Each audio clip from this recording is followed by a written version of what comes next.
Bu, apa benar kalau ini bukan karena foundationnya? Lalu saya kenapa, Bu? Wajah Ayu yang masih merah dan sedikit bengkak itu mengerut. Matanya berkaca-kaca menatap Riana. Aku juga belum tahu. Aku masih minta tolong tunanganku untuk cari tahu. Sahut Riana sambil duduk di pinggir beda rawat Ayu. Bu, apa saya nggak bisa lanjut jadi model lagi? Kalau gitu, saya balik kerja sama ibu ya. Ranya Ayu. Riana melengkungkan sedikit bibirnya dan menepuk punggung tangan wanita itu.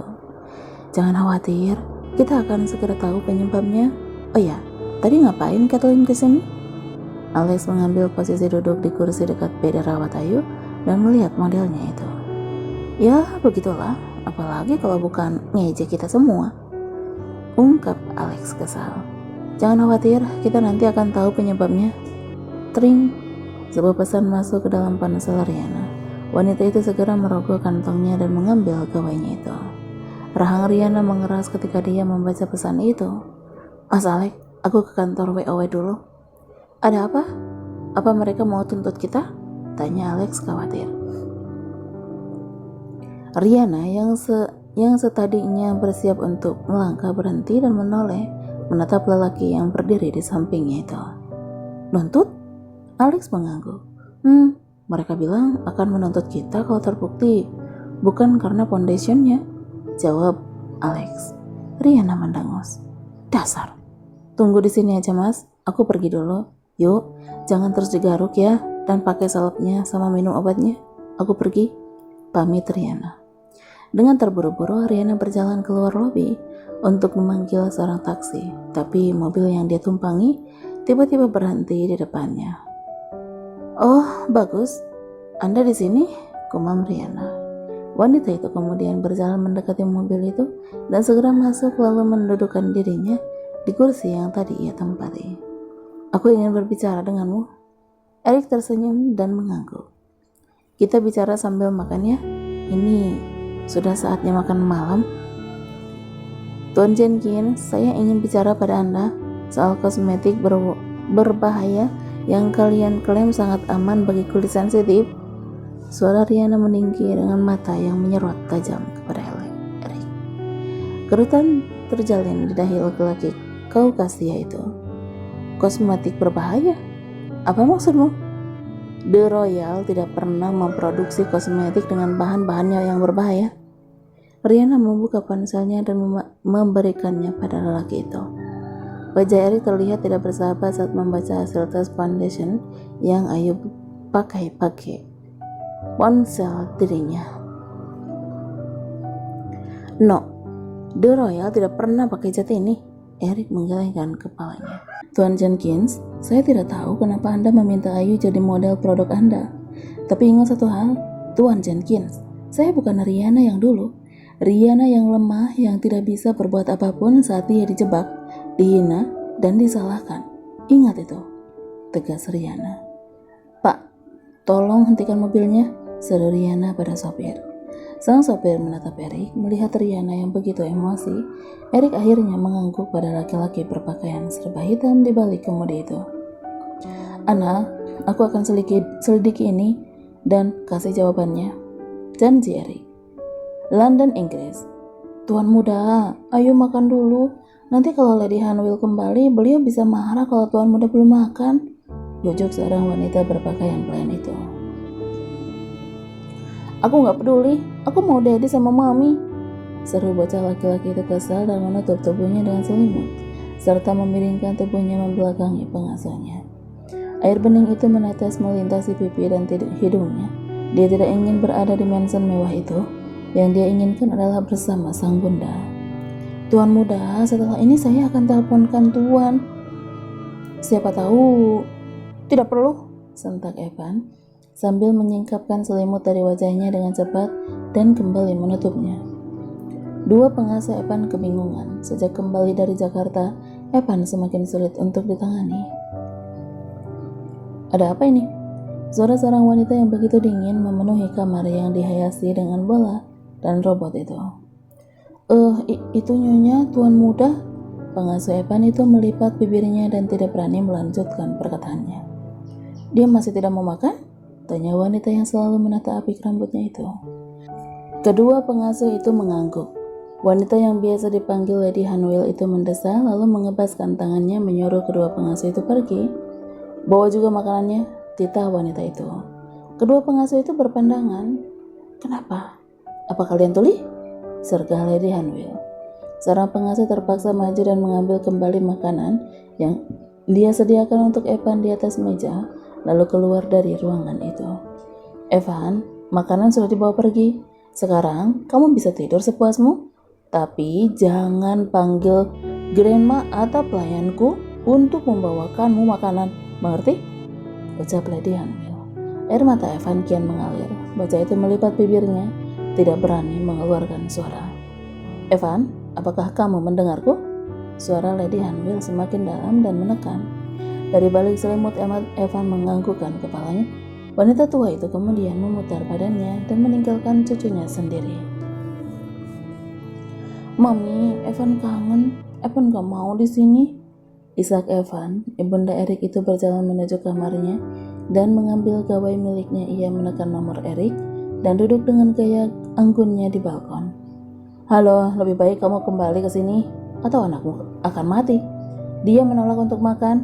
Erik, kau sudah 1 bulan di Indonesia. Perusahaan juga butuh kamu hadir. Bukan hanya lewat video saja. Riana sudah menolakmu. Untuk apa kamu masih mengejar perempuan itu? Yang butuh perhatianmu itu anakmu, bukan perempuan sialan itu. Lady Hanwell menutup sepihak panggilannya. Dadanya naik turun menahan kesal. Setiap kali dia menelpon, Erik selalu berhasil membuatnya naik darah. Apa sih kelebihan perempuan udik itu? Tok tok, masuk, serunya kepada pelayan mansionnya. Masuk dan membungkuk memberikan hormat. Ada apa, John? Tanya Lady Hanwell tanpa berpaling. Nyonya, ada Tuan Jenkins senior di luar. Beliau ingin bertemu dengan Evan. Lady Hanwell melebarkan matanya, dia memutar tubuhnya dan menatap kepala pelayannya itu. Apa kamu bilang? Edmund ada di sini? Benar, Nyonya, sahut Balter John sopan. Lady Hanwell mengeratkan giginya. Dia berdiri dan berjalan mendahului Balter John. Suara sepatu heelnya yang begitu kuat memberitahu semua orang bahwa wanita itu sedang dirundung emosi. Apa yang kau lakukan di sini, Edmund? Suara tinggi Lady Hanwell terdengar sesampainya ia di ruangan keluarga. Sir Edmund, ayah Erik yang sedang berdiri di depan jendela dengan tangan di belakang tubuhnya berbalik. Dia menatap sejenak mantan istrinya itu lalu mendekatinya.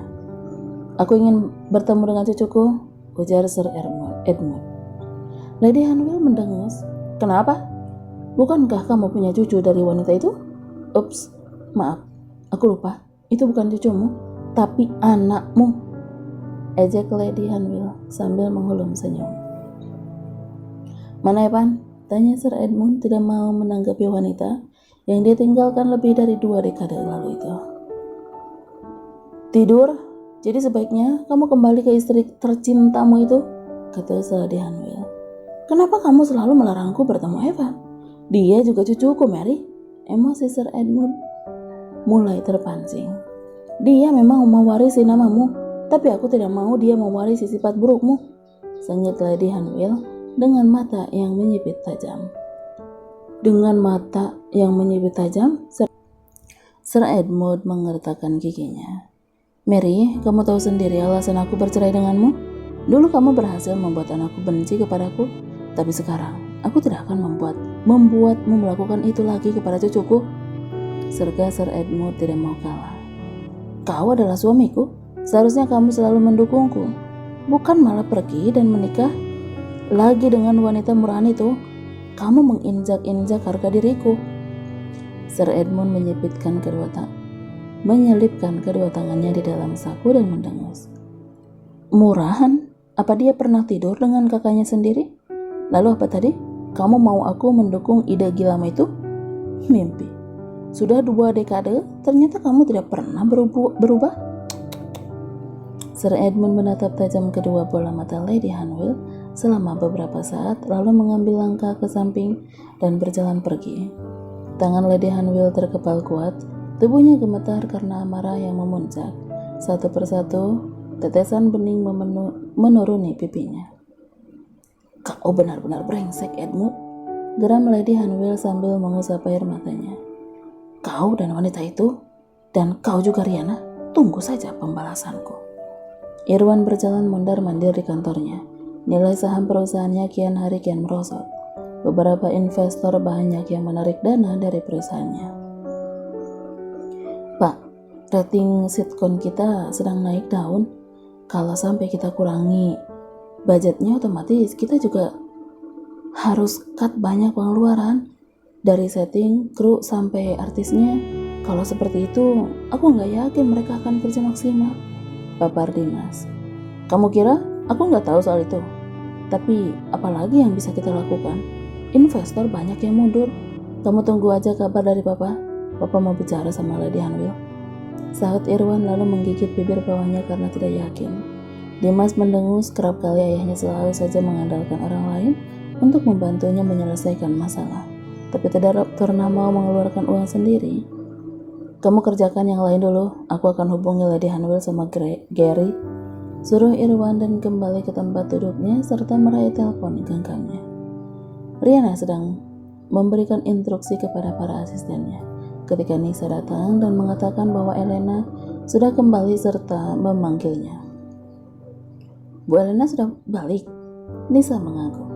Iya bu, baru aja datang kayaknya. Masih bawa koper, ungkap Nisa.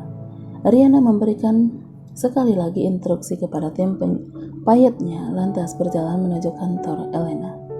Tok tok. Iya bu, ibu panggil saya? Tanya Riana sopan sambil memasuki ruangan yang pintunya sudah terbuka itu. Tak, apa-apaan ini Trisa? Baru aku tinggal beberapa hari saja, sudah ada berita kayak gini? Sentak Elena sambil melemparkan tablet berisi berita soal Riana dan Ayu ke meja kerjanya. Suaranya begitu keras, memekakkan telinga. Maaf bu, tapi semua ini... Maaf? Kamu pikir maaf aja cukup? Hah?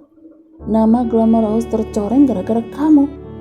Riana melipat bibir dan menundukkan sedikit kepalanya. Dia memang salah dan tidak ingin membuat alasan. Segera kasih tahu wartawan kalau kejadian ini tidak ada hubungannya dengan Glamorous. Besok kamu serahkan surat pengunduran diri kamu di mejaku. Riana menghela napas, dia mengangguk dan berpamitan dari sana. Dia merasa lemas tapi menyembunyikannya. Dia tidak ingin Elena merasa puas melihatnya. Dihempaskannya tubuhnya ke sofa, lalu memejamkan matanya dengan erat, mencari jalan untuk meluruskan semuanya. Ya Tuhan, tolong aku. Mama tolong aku. Glamorous satu-satunya jalan aku bisa melaksanakan rencanaku. Bagaimana ini? Keluh Riana di dalam hatinya. Dia memijat hidungnya dan tetap bersandar di sofa. Beberapa asisten Riana yang mengetahui kejadian itu menaruh iba kepadanya. Mereka menatap Riana dari balik dinding kaca dan berangsur kembali ke tempat mereka ketika Nisa menyuruhnya. Tok tok. Bu, panggil Nisa. Ya Nis, saat Riana masih dengan menutup matanya. Lalu bagaimana dengan kehunan Nasi Hanli? 3 hari lagi sudah harus fitting. Riana membuka matanya. Dia mengusap wajahnya dan tersenyum tipis. Jangan khawatir, aku akan selesaikan. Itu sudah tanggung jawabku. Jadi akan aku selesaikan.